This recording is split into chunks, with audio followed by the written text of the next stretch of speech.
Hello everyone, welcome to Andromeda classes. Today we'll be discussing about diamond cubic crystal.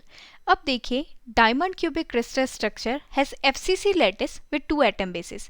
याद करिए जब मैंने आपको 3D क्रिस्टल स्ट्रक्चर एक्सप्लेन किया था तो मैंने कहीं पे भी आपको डायमंड क्रिस्टल के बारे में वहाँ पे मेंशन नहीं किया था.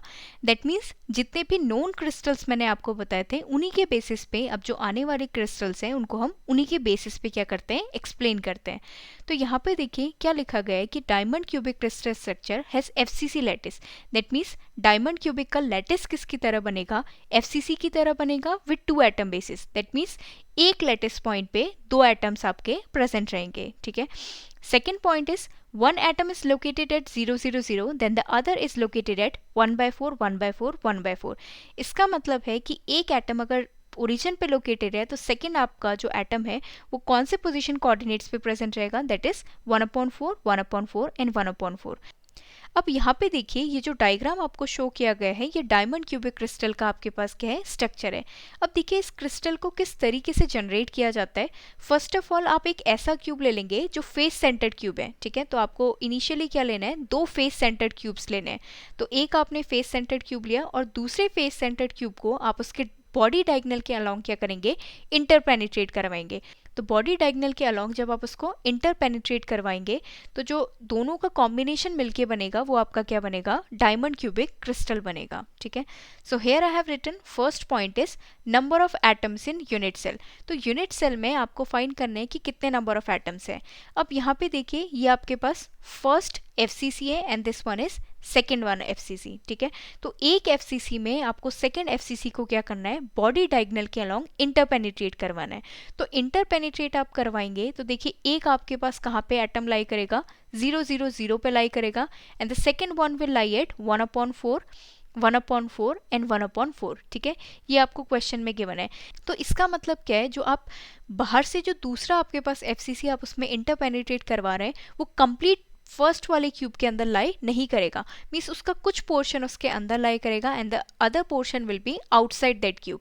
मीन्स फर्स्ट क्यूब के अंदर सेकेंड वाले का कुछ पोर्शन लाई करेगा लेकिन उसका कुछ पार्ट क्या रहेगा, बाहर प्रेजेंट रहेगा. तो यहाँ पे देखिए जो लास्ट में जो डायग्राम मिलके बनाया गया है ये आपका कंप्लीट डायमंड का क्रिस्टल है. अब देखिए कंप्लीट डायमंड के क्रिस्टल में आपको जो यहाँ पे ग्रे कलर के एटम्स दिख रहे हैं ये तो आपका फर्स्ट FCC से आपके पास आए हैं. और जो अंदर आपके यहाँ पे 4 डिफरेंट एटम्स दिख रहे हैं, जो ब्लू कलर के एटम्स आपको यहाँ पे दिख रहे हैं ये आपके कौन से FCC से निकल के आए हैं, ये सेकेंड FCC से निकल के आए हैं. ठीक है. तो अब आपको क्या फाइंड करना है, now you have to find number of atoms in unit cell. तो number of atoms in unit cell अगर आप फाइंड करेंगे तो फर्स्ट वाले से अगर आप फाइंड करेंगे तो यहाँ से देखिए तो कॉर्नर्स का कंट्रीब्यूशन किसके इक्वल है, this is 1/8 multiplied by 8 this is equal to 1. और इसके अगर फेस सेंटर्स का अगर आप कैलकुलेट करेंगे then it is equal to this is 1/2 multiplied by 6 which is equal to 3. तो ये जो ग्रे कलर के आपके एटम्स हैं इनका टोटल कंट्रीब्यूशन किसके इक्वल है, this is equal to 4 atoms के इक्वल है. अब देखिए ये जो आपके ब्लू कलर के एटम्स है this one and this one और ये लास्ट आपके पास जो यहाँ पे प्रेजेंट है. ठीक है, ये तो कंप्लीटली आपके क्यूब के अंदर लाई कर रहे हैं तो इनका कंट्रीब्यूशन भी किसके इक्वल आएगा, this will again be equal to 4 atoms. ठीक है. अभी देखिए जो ब्लू कलर के एटम्स है ये किसके कंट्रीब्यूशन की वजह से आए हैं, ये आपके सेकेंड FCC की वजह से आए हैं. ठीक है. फर्स्ट FCC में कितने एटम्स आपके पास हैं, 4 एटम्स हैं और जो सेकेंड FCC है इसके 4 एटम्स क्या कर रहे हैं, फर्स्ट वाले के अंदर जब आपने इंटरपेनिट्रेट करवाया तो ये फर्स्ट वाले के अंदर लाई कर रहे हैं. तो on total how many atoms are there in the unit cell of diamond, total 8 atoms आपके पास हैं. ठीक है, on total 8 atoms are there. 4 तो आपके पास जो नॉर्मल आपके पास FCC है 4 वहाँ से प्रेजेंट है और 4 जो आपने इंटरपेनिट्रेट करवाया है उसकी वजह से प्रेजेंट है. Now see the second point is number of first nearest neighbour. अब देखिए फर्स्ट नियरेस्ट नेबर आपको कैसे मिलेंगे, इस फिगर में जो रेड कलर के एटम्स हैं ये फर्स्ट जो FCC है उसके एटम्स हैं और जो ब्लू कलर के एटम्स हैं ये आपके सेकेंड FCC के एटम्स हैं. तो यहाँ पे देखिए अगर आपका रेड कलर का atom is at a position 0 0 0 तो ये ब्लू कलर का एटम किस पोजीशन पर लाई करेगा, this is at a position 1/4 1/4 and 1/4. ठीक है. तो यहाँ पे देखिए ये आपका क्या बनेगा, फर्स्ट नियरेस्ट नेबर बनेगा.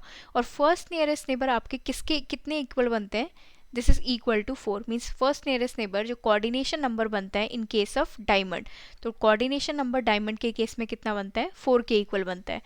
Now what you have to calculate, distance of first nearest neighbour. अब देखिए टोटल डिस्टेंस जो बॉडी डायगोनल होता है उसका वैल्यू किसके इक्वल होता है, √3 a के इक्वल है. अब देखिए कोऑर्डिनेट्स के हिसाब से आपको पता चल रहा है this is 1/4 of body diagonal, तो आप क्या कर सकते हैं, √3a/4. तो यहाँ से distance of first nearest neighbour this will be equal to √3a/4 के इक्वल आएगा. ठीक है, बिकॉज बॉडी डायगोनल का फोर्थ जो आपका पार्ट है उसमें आपका क्या लाई कर रहा है, फर्स्ट नियरेस्ट नेबर लाई कर रहा है. फोर्थ पॉइंट आपके पास है number of second nearest neighbour.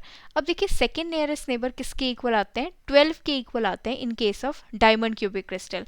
और किस डिस्टेंस पे लाई करते हैं, यहाँ पे देखिए ये जो रेड कलर का आइटम है एंड दिस रेड कलर का आइटम, इन दोनों के बीच में जो आपका डिस्टेंस है दैट इज a/√2, बिकॉज ये कंप्लीट आपके पास क्या है, फेस डायगोनल, और फेस डायगोनल का हाफ किसके इक्वल होता है, a/√2 के इक्वल होता है. ठीक है, तो a/√2 पे जितने भी एटम्स आपके लाई करेंगे that will be your second nearest neighbour. तो distance of second nearest neighbour किसके इक्वल हो जाएगा, a/√2. और कितने सेकेंड नियरेस्ट नेबर आपको मिलेंगे, 12 सेकेंड नियरेस्ट नेबर्स आपको मिलते हैं. ठीक है, 6 पॉइंट आपके पास क्या है, number of third nearest neighbour. तो number of third nearest neighbour भी आपको अगेन 12 इन नंबर मिलते हैं. और कौन से डिस्टेंस पे मिलते हैं, देखिए ये जो आपके पास यहाँ पे ब्लू कलर का एटम प्रेजेंट है, इस एटम और ये जो लास्ट यहाँ पे जो कॉर्नर वाला एटम है, इन दोनों के बीच से आपको क्या मिलता है, थर्ड नियरेस्ट नेबर्स मिलते हैं. ठीक है, तो एट अ डिस्टेंस a √11/4 के इक्वल, a √11/4 के इक्वल. मीन्स अगर आपने इसको रेफरेंस एटम माना है और इस रेफरेंस एटम से अगर आप a √11/4 डिस्टेंस पे अगर आप मूव करते हैं तो आपको कितने एटम्स मिलेंगे, you will be getting 12 atoms. ठीक है, 8th point is volume of unit cell. तो वॉल्यूम ऑफ यूनिट सेल देखिए, डायमंड आपका कैसा क्रिस्टल फॉर्म करता है, FCC लैटिस से बना है. तो FCC के केस में आपके पास जो वॉल्यूम बनेगा दैट इज a³ के इक्वल है. ठीक है, 9th पॉइंट आपके पास है volume of primitive unit cell. तो volume of primitive unit cell किसके इक्वल होता है, volume of unit cell per lattice point. तो वॉल्यूम ऑफ यूनिट सेल, तो यूनिट सेल का वॉल्यूम किसके इक्वल है, a³ के इक्वल है. अब देखिए आपके पास कितने नंबर ऑफ एटम्स निकल के आए थे, 8 एटम्स निकल के आए थे. ठीक है, और 8 एटम्स निकल के आए थे. और डायमंड के केस में मैंने आपको स्टार्टिंग में बता दिया था कि एक लैटिस पॉइंट पे कितने एटम्स प्रेजेंट रहेंगे, 2 एटम्स प्रेजेंट रहेंगे. ठीक है, तो यहाँ से आपको पता चल गया कि कितने लैटिस पॉइंट्स हैं, 4 लैटिस पॉइंट्स, 4 लैटिस पॉइंट्स. ठीक है, बिकॉज आपके पास 8 एटम्स हैं और एक लैटिस पॉइंट पे 2 एटम्स लाई कर रहे हैं, तो ऑन टोटल आपके पास कितने लैटिस पॉइंट्स बन जाएंगे, 4 लैटिस पॉइंट्स बनेंगे. ठीक है, तो यहाँ से आपके पास आ जाएगा volume of unit cell per lattice point. तो दिस इज a³/4 आपके पास बन जाएगा volume of primitive unit cell. Next आपके पास है atomic density, and atomic density is equal to number of atoms per unit volume. तो कितने नंबर ऑफ एटम्स हैं आपके पास, 8 एटम्स हैं, और यूनिट वॉल्यूम किसके इक्वल है, this is equal to a³ के इक्वल है. नेक्स्ट आपको क्या फाइंड करना है, atomic packing fraction. Atomic packing fraction is equal to volume of atoms in unit cell upon volume of unit cell. तो यहाँ से देखिए this is 4/3 πr³ multiplied by कितने एटम्स हैं आपके पास, ऑन टोटल 8 एटम्स आपके पास प्रेजेंट है. नीचे आपके पास क्या आ जाएगा, volume of unit cell, this is equal to a³. अब देखिए r और a के बीच में आपको क्या फाइंड करना है, रिलेशन फाइंड करना है. तो वो रिलेशन आप कहाँ से फाइंड करते हैं, देखिए वो रिलेशन आप यहाँ से फाइंड करेंगे. अब देखिए ये जो रेड कलर का एटम यहाँ पे था और ये जो ब्लू कलर का एटम था, ठीक है, ये दोनों आपस में क्या करते हैं, एक दूसरे को टच करते हैं. तो ये अगर आपस में एक दूसरे को टच करते हैं तो इनके बीच का डिस्टेंस किसके इक्वल है, a√3/4 के इक्वल है, बिकॉज ये बॉडी डायगोनल का फोर्थ पार्ट है. तो यहाँ से आप लिख सकते हैं this is a√3/4, this is equal to r radius यहाँ से बन जाएगा और r रेडियस यहाँ से बन जाएगा. So this is 2r. तो यहाँ से आप लिख सकते हैं कि r का वैल्यू किसके इक्वल हो जाएगा, r is equal to a√3/8 के इक्वल आ जाएगा. ठीक है, तो यहाँ पे आप क्या कर सकते हैं, जब आप एटॉमिक पैकिंग फ्रैक्शन फाइंड करेंगे तो यहाँ पे आप पुट कर सकते हैं r is equal to a√3/8. ठीक है, तो इस वैल्यू को आप यहाँ पे क्या कर सकते हैं, पुट कर सकते हैं. So here I am writing 4/3 pi, r की जगह पे आपने क्या पुट कर दिया, दिस इज a√3 अपॉन आपके पास है 8, इसका whole cube multiplied by 8, upon denominator में आपके पास क्या आ जाएगा, ए क्यूब आ जाएगा, ठीक है। अब देखिए इसको सिंप्लीफाई करने के बाद आपको क्या मिलेगा, this is pi root 3 upon आपके पास आ जाएगा 16 विच इज इक्वल टू 0.34। तो यहाँ से आपके पास देखिए atomic packing fraction, you can write atomic packing fraction. तो एटॉमिक पैकिंग फ्रैक्शन किसके इक्वल आ जाएगा, 34% के इक्वल आ जाएगा, ठीक है। इसका मतलब आप बोल सकते हैं कि जो डायमंड क्यूबिक क्रिस्टल आपका बनता है वो बहुत ही लूजली पैक्ड है, बिकॉज एटॉमिक पैकिंग फ्रैक्शन बहुत कम है, इसलिए वजह से आप क्या बोल सकते हैं, लूजली पैक्ड है। एज वेल एज इसका कोऑर्डिनेशन नंबर देखिए, कोऑर्डिनेशन नंबर किसके इक्वल आ रहा है, coordination number is equal to 4। That means coordination number से भी आइडिया लगाया जा सकता है कि 4 कोऑर्डिनेशन नंबर है, इसका मतलब लूजली पैक्ड है, ठीक है। अब देखते हैं डायमंड क्यूबिक क्रिस्टल के कुछ एग्जाम्पल्स। तो डायमंड क्यूबिक क्रिस्टल के एग्जाम्पल्स हैं, फर्स्ट आपके पास है diamond, second one is silicon and the third one is germanium, ठीक है। तो ये कुछ एग्जाम्पल्स हो गए आपके डायमंड क्यूबिक क्रिस्टल के।